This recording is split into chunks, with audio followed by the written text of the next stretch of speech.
Gisiguro ang kapulisan sa Davao Region ug Davao City nga padayon silang musubay sa balaod sa mga pagahimong pag-aresto. Taliwala sa mando sa PNP Chief nga padaghanay ug maaresto. Ani report ni John D. Esteban.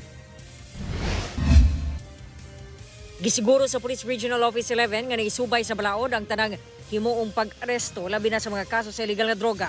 Kini human sa pahayag ni PNP Chief General Nicolas Torre III nga padaghanay ug maaresto ug lakip sa performance metrics ang mga drug-related arrest. Hinuon giklaro sa opisyal nga wala kini kota.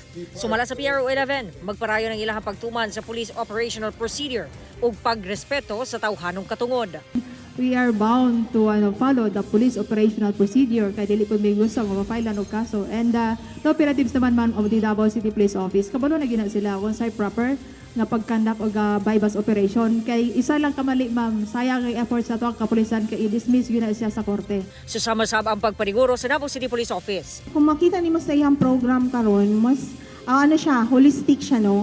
Kay ang kuan niya is concern niya about sa community and then naapod ang sa concern sa internal sa PNP kay ang isa sa iyang mga kuan dito is i-promote man pod ang unity within the ranks. Nakita sab sa PRO-11 ug DCPO nga holistic ang approach sa bag-ong PNP Chief.